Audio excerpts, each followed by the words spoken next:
More than 5 months after the butchery of October 7th, Israelis are overwhelmingly united behind their government's unity war cabinet in support of ongoing military operations against Hamas. By contrast, some prominent American Democrats are increasingly vocal in their belief that Israel unity government and Israeli voters are wrong. That is, after all, what we're talking about here. As much as some of our colleagues might like them to be, Democrats' egregious and hypocritical attempts to influence Israeli domestic politics aren't some simple or narrow critique of a particular prime minister. They're an affront to the very independence of the State of Israel, a sovereign nation, a robust democracy, and one of America's closest allies and friends. Not a colony, not a vassal state, not some appendage of our own domestic politics. As I said last week, our Democratic colleagues don't have an anti-Bibi problem. They have an anti-Israel problem. What else are we supposed to make of the way Democrats have fallen in line behind the position the Democratic leader expressed here on the floor last week? It is absurd enough for American senators to masquerade as duly elected members of the Knesset, as if their views should have any bearing on how Israel conducts its domestic politics. But unfortunately, it now seems important to remind our president that he's America's commander-in-chief, not some supreme allied commander with authority over Israel's war operations. I was worried to see the U.S. intelligence community opine publicly last week on the stability of the Israeli government. It seems to me we should ask our intelligence professionals to keep their assessments of our closest partners a bit closer to their chests.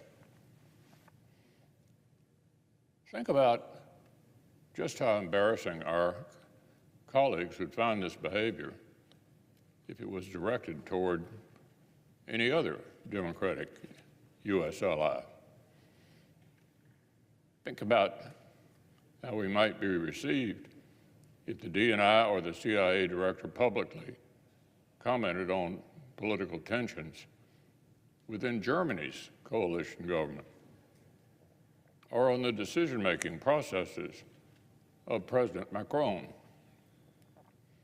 or on the declining public support for the Trudeau government in Canada. America is best served when our intelligence professionals refrain from public comments on politics, both our own and our allies. So the war thrust upon Israel by Hamas and Palestinian Islamic Jihad has already brought a host of profoundly embarrassing revelations to light.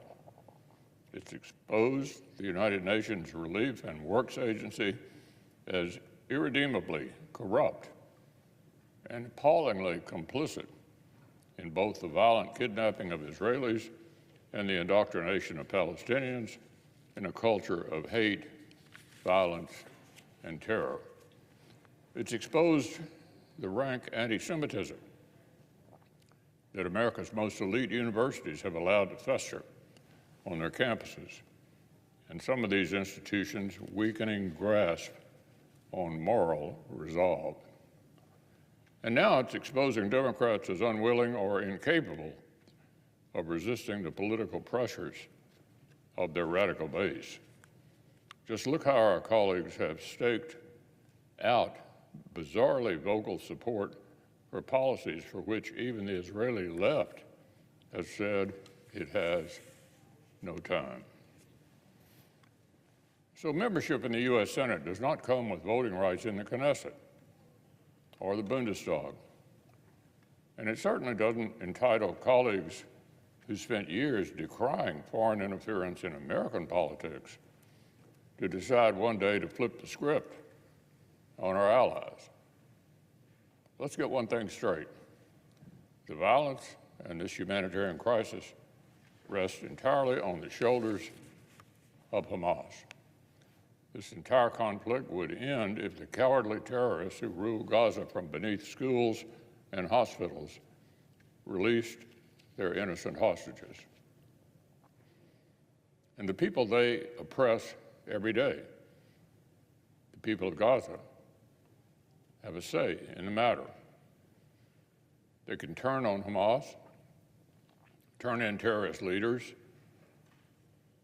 like Yahya Sinwar, and turn over the hostages whose seizure by Palestinian terrorists started this conflict in the first place.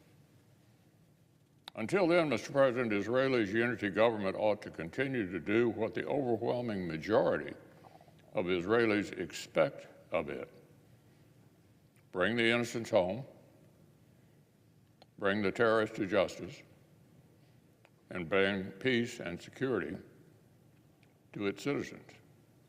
And I might add, pay the peanut gallery no mind.